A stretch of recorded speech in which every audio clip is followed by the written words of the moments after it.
2026 में president Trump का दौरा है चाइना। प्रेसिडेंट ट्रंप चाइना जा रहे हैं और चाइना जाने से पहले उन्होंने पूरी कोशिश की कि मैं चाइना जाने से पहले गुजरे एक साल में एक फातहे के तौर पे चाइना उतरूं। जब मैं उतरूं तो एक किंग हो जो लैंड करे और चाइना जो है वो सरनगुओं के पड़ाव सामने। सबसे पहले तो उन्होंने डंप किया पूरे के पूरे यूरोप को कि मैं किसी तरह प्यूटन को खींच के अलग कर लूं चाइना से। तो वहां पर प्यूटन को बुला के अलास्का में, और अलास्का में तुम मेरे दोस्त हो, तुम मेरे भाई हो, तुम कितने अच्छे हो। प्यूटन इनके झांसे में नहीं आने वाला। प्रेसिडेंट प्यूटन जो है वो बड़े जबरदस्त शख्सियत है उनकी। वो केजीबी में रहे हैं। वो मिले जाके आराम से, अच्छा उनको पता है कहां तक क्या करना है क्या नहीं। अच्छा तो उन्होंने कहा यूक्रेन की जंग, अच्छा यूक्रेन। इन्होंने जनाब प्यूटन को खींचने की कोशिश की कि किसी तरह वो चाइना से अलग हो जाए, जो वो अलग नहीं हुए। रिवर्स निक्सन नहीं हो सका ना जी। फिर इन्होंने पूरे यूरोप को फेंक दिया जैसे ताइवान को फेंका था। तो मैं एक एनोलॉजी बना रहा हूं जो शायद बनती भी है लेकिन मेरा जाती है, क्योंकि बिल्कुल ये आइडिया तो पता नहीं मैं इसको कितना इन दोनों दौरों को मिला सकता हूं आपस में। लेकिन आप देखिए उस ताइवान को डंप किया इन्होंने, यूरोप को डंप कर दिया। क्यों? इसलिए कि प्यूटन साथ आ जाए। और आज जेलेंस्की का बयान है कि प्रेसिडेंट ट्रंप से गुजारिश करता हूं कि शी जिनपिंग से मुलाकात में यूक्रेन का मसला भी खड़ा करें। यानी ट्रंप इतना खुशी खुशी वो जो वहां जा रहे हैं और इतने परेशान कुन दिनों के बाद वो इतना उनका जबरदस्त किस्म का इस्तकबाल हो रहा है और वो पिकिंग डक खाएंगे तो और खुश होंगे। तो वो इसमें जेलेंस्की फिर कहीं से, अच्छा too boring, Ukraine is boring. अब जनाब एक तो उन्होंने प्यूटन को तोड़ने की कोशिश की, प्यूटन नहीं गए अलग। फिर उन्होंने टैरिफ का एक हमला किया। 145% तक टैरिफ वॉर छिड़ दी। जो चाइना से बात करेगा वो जनाब उस पर टैरिफ लगेंगे, ये होगा, ऐसे होगा, ऐसे होगा। चाइना निकल गया उससे। चाइना ने जवाब भी वार किया। रेयर अर्थ के बगैर एक आईफोन नहीं बन सकता। F-35 तो छोड़ ही दें आप। चाइना निकल गया उससे भी। फिर इन्होंने ये वेनेजुएला वाला वॉर किया। वेनेजुएला में जो मेदोरो को जब इन्होंने उठाया वहां से, तो आज अच्छा वो तकलीफ जाहिर हो रही है अभी भी, क्योंकि जो हमारे अमेरिका के जो सेक्रेटरी वॉर हैं, not secretary war, secretary state Marco Rubio जो हैं, उन्होंने जहाज से अपनी एक तस्वीर भेजी। एयरफोर्स 1 में वो ट्रैवल कर रहे हैं लेकिन अपने नाम से नहीं कर रहे। उन्होंने नाम उन पे चाइना में पाबंदी है, तो उनका नाम चाइनीज डॉक्यूमेंट में जो है वो कुछ वो पिंगाओ करके नाम, चाइनीज ने पिंगाओ या शिंगाओ करके जो नाम है उनका, वो मार्को रूबियो पे पाबंदी है। वो पाबंदी है चाइना में दाखिले पे ना, तो किसी और नाम से ना उनको वहां पर जो है वो उनका नाम या तो तेलंगपू है या चेंगपू है। इस नाम से मार्को रूबियो जो है वो चाइना में एंटर हुए हैं। ये मैं बड़ी संजीदा बात कर रहा हूँ। ये मार्को रूबियो पे बैन है चाइना में दाखिले पे। तो उनका नाम जो है वो कुछ और करके, पाबंदी नहीं हटी, किसी और नाम से वो चाइना में उनको परमिशन दी गई है कि वो आ जाएं वन टाइम। सेक्रेटरी स्टेट ये सूरत आप। लेकिन जहाज से जो उन्होंने जो अपनी एक तस्वीर भेजी है जो एयरफोर्स 1 में ट्रेवल करते हुए, उसमें उन्होंने वो ट्रैक सूट पहना हुआ है। वो बिल्कुल उसी तरह का ट्रैक सूट जैसे पहना हुआ था, बिल्कुल ग्रे ट्रैक सूट जैसे कि पहना हुआ था निकोलस मदुरो को जब गिरफ्तार करके लेकर गए हैं। तो जो निकोलस मदुरो ने जिस तरह का ट्रैक सूट पहना हुआ था वही ट्रैक सूट पहन के मार्को रूबियो ने एयरफोर्स 1 से अपनी तस्वीर चाइना लैंड होने से पहले फेंकी। और चाइनीज ने बड़ा शदीद एहतजाज किया था कि ये निकोलस मदुरो को आपने जिस तरह से अगवा किया है, गलत किया है। तो ये बड़ा अनयूजुअल है, मतलब सूट वूट में हो सकते थे, किसी और बिल्कुल चाइनीज ने इसको इसी अंदाज में लिया। हो सकता है मार्को रूबियो ने तस्वीर ये जो अपनी पोस्ट की है सोशल मीडिया पे, हो सकता है उनके ज़हन में कुछ और में, चाइना ने उसको इस तरह से लिया है वहां पे जो इंटरनेट पे और हर जगह बात हो रही है कि ये बिल्कुल वही ड्रेस है जो कि ये हमारे ऊपर तंज की है चाइना पे। ये निकोलस मेडोरो की गिरफ्तारी के वक्त जो ट्रैक सूट था उसी तरह का ट्रैक सूट पहन के मार्को रूबियो लैंड हो रहे हैं। एनीवे, अब चलें आगे। अब जो प्रेसिडेंट ट्रंप ने तो फिर टैरिफ की एक जंग चली, फिर ब्रिक्स की जंग चली, जो ब्रिक्स में होंगे उनके साथ ऐसे होगा, फिर जो इनके साथ होंगे वो ऐसे होगा, ये फिर ये तो सारा चल रहा था ना मामला। फिर कोई बहुत ही इनका दुश्मन बेवकूफ आया इनके पास, वैसे तो बड़े यानी तरीके से जा रहे थे प्रेसिडेंट ट्रंप, कोई बहुत ही बेवकूफ, कोई बहुत ही वाहियात किस्म का शख्स इनके पास आया जो कि नेतन्याहू के अलावा कौन हो सकता है, या कोई उसी की ज़हनियत का। उन्होंने कहा ऐसा है कि चाइना का दौरा तो अभी होना है ना, मार्च के आखिर में चाइना का दौरा तो होना है, तो ऐसा है कि फरवरी में भी 2-4 दिन में जरा ईरान पे कब्जा कर लेते हैं ना पहले, तो और मजा आएगा चाइना जाने का। चाइना का प्लान तो बना हुआ था पिछले साल अक्टूबर का, साउथ कोरिया में जो बुसान शहर में जब मुलाकात हुई दोनों की, तो प्लान तो उस वक्त बन गया था। और प्रेसिडेंट ट्रंप ने अपने आप को इनवाइट कर रहे थे ना, बार बार चाइना जाना चाह रहे थे, मैं चाइना जाऊंगा, बिग फैट हग होगा, ये होगा, मुझे किम से मिलवा दो, ये तो हम डिस्कस, ये सेल्फ इनविटेशन में ना कि मुझे बुलाए कोई, मुझे बुलाते क्यों नहीं हो, मुझे चाइना जाना है, मैंने चाइना जाना है। प्रेसिडेंट ट्रंप चाहते थे चाइना जाना, जाते जाते इन्होंने कहा कि इनको ये कहा किसी ने कि ऐसे चुटकी बजाते ईरान जो है ना वहां पर मुजाहरे भी हो रहे हैं और ये 2-3 दिन का खेल है, आप उनकी लीडरशिप को आप निशाना बना दें, दूसरी लीडरशिप को बना दें, तीसरे को भी फारिग वारिग करके सारा, फिर आप यानी 28 फरवरी को हो रहा, फिर आप मार्च के एंड में जब एंटर होंगे चाइना, तो आप यहां पे होंगे और चाइना बिल्कुल सामने आपके गिरा होगा,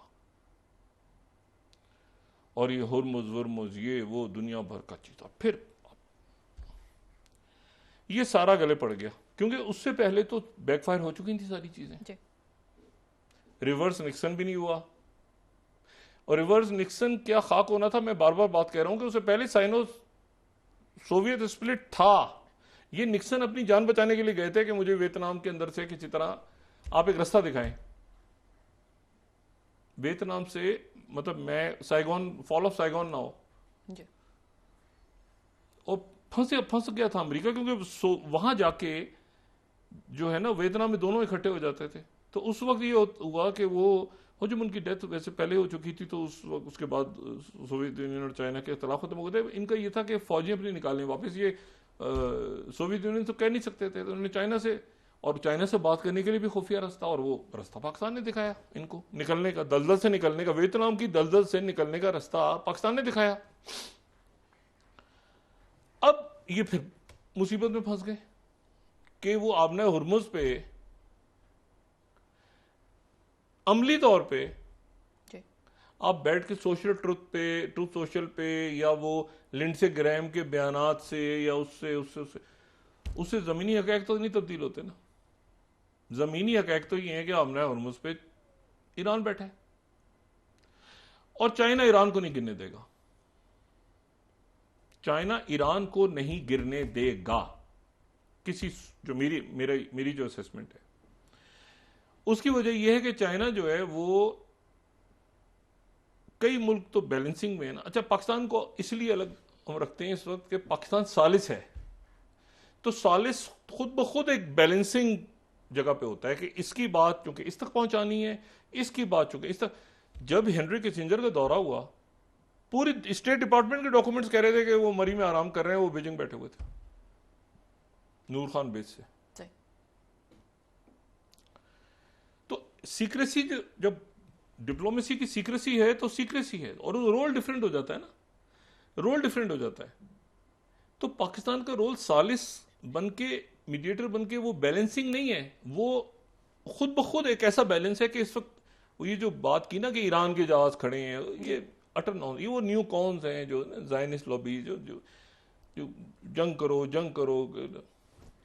अच्छा, अब ये है कि वो प्रेसिडेंट ट्रम्प ने चाइना के लिए रवाना होने से पहले फिर कह दिया कि पाकिस्तानी तो बहुत अच्छे हैं और मैं मुकम्मल एतमाद करता हूँ, और प्राइम मिनिस्टर और फील्ड मार्शल आसिम मुनीर जो हैं उन पे मैं मुकम्मल एतमाद करता हूँ, और सफारतकारी आगे बढ़ रही है।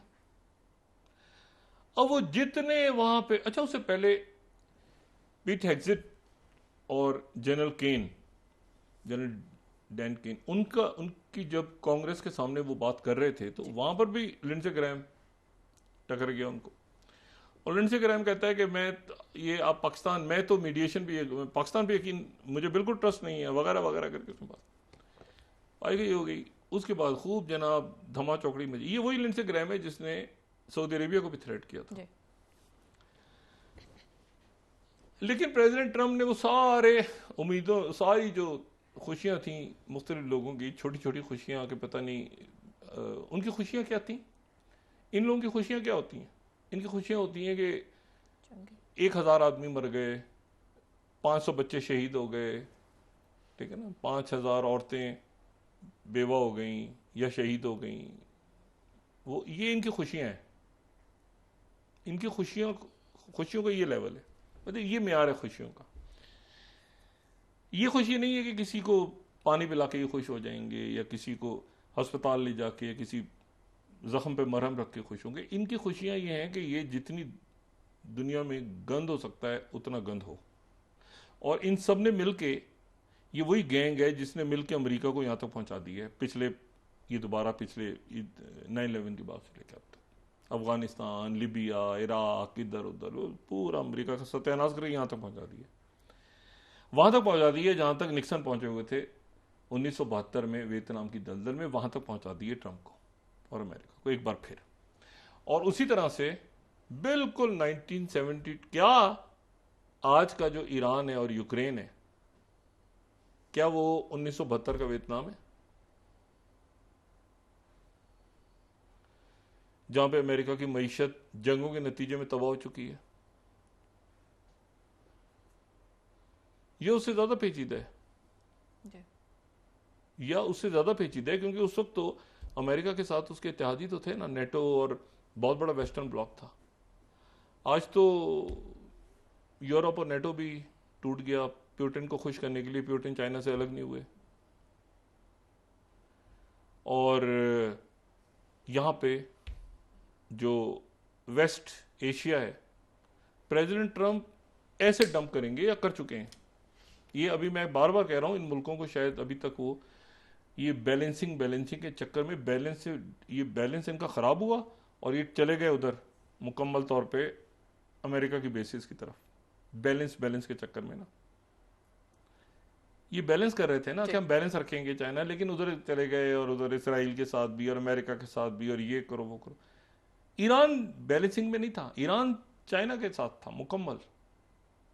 और पाकिस्तान तो आप समझ लें कि कुदरत की तरफ से पाकिस्तान को एक ऐसा रोल मिला है जो पाकिस्तान का सालिसी का रोल है, तो वो तो बैलेंसिंग से भी ऊपर है। पाकिस्तान को ईरान भी इत्तेमाद कर रहा है, ट्रंप भी कर रहा है, दुनिया कर रही है, क्योंकि आपको बैलेंसिंग नहीं कर रहे, आप सालिसी करवा रहे हैं दुनिया की एक सबसे बड़ी और खौफनाक और फैलती हुई जंग में, जिसमें कोई भी पागल आदमी किसी वक्त उठ के ये जो बयानात आ रहे थे पिछले दिनों, तेजी आ गई, आपने देखा ना वो ग्रुप, क्योंकि वो इतनी भद्दी और बुरी शिकस्त है उस ग्रुप की कि यहां जंगों की जगह कोई नया ऑर्डर या नए मुज़ाकरात या कोई नए मामला, तो मैंने आपसे कहा ना कि अना के मसले बना के बैठ गए सारे।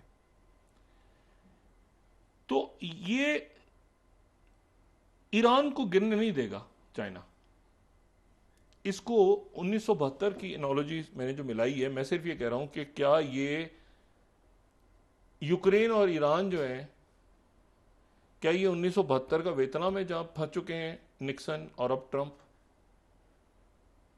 और चाइना का दौरा ये हो रहा है कि चाइना को रास्ता दिखा दे, और डिसाइड चाइना नहीं करना है, क्योंकि ईरान ये कह रहा है कि हम तो एक ही गारंटर को मानते हैं, वो गारंटर सिर्फ चाइना है, और चाइना कह रहा है कि मुज़ाकरात होंगे। चाइना जब ये बात कहता है ना कि चाइना की एक जो स्टडी हमने तो जितनी बात की है, और ख़ास तौर पे जो प्रीमियर शी के आने के बाद जो वो थोड़ी मुख्तसर बात करते हैं, लेकिन वो स्ट्रेट बात करते हैं। उधर हैंकी पैंकी दाएं बाएं आगे पीछे के ये भी और वो भी फलां भी दिमाग। तो ये यहाँ पर बेसिस वेसिस अमेरिका आगे पीछे दाएं बाएं वो भी देख रहे थे कि क्या है भाई। और अब ईरान चूंकि लड़के उसने एंगेज कर लिया यहाँ, तो अब चाइना तो बीच नहीं जाएगा ईरान के मामले में। हाँ, कोई दरमियानी रास्ता वो निकाल सकते हैं। देखिए, प्रेसिडेंट ट्रंप की छोटी छोटी खुशियां हैं, छोटी छोटी खुशियां नहीं है, वो बड़ी बड़ी खुशियां हैं प्रेसिडेंट ट्रंप के नजदीक। मिसाल के तौर पे सोयाबीन, $1 ट्रिलियन की इन्वेस्टमेंट अगर चाइना कर देता है, इनके साथ जो डेलीगेशन गया है, अगर आप उस डेलीगेशन के नाम देखें तो उस डेलीगेशन में सारे के सारे आपको मिलेंगे जितने भी टेक्नोलॉजी के जाइंट्स हैं, इलॉन मस्क से लेके और उसके बाद एनवीडिया के सीईओ तक और बाकी सारे के सारे जो लोग हैं वो आपको मिलेंगे इस दौरे में उनके साथ।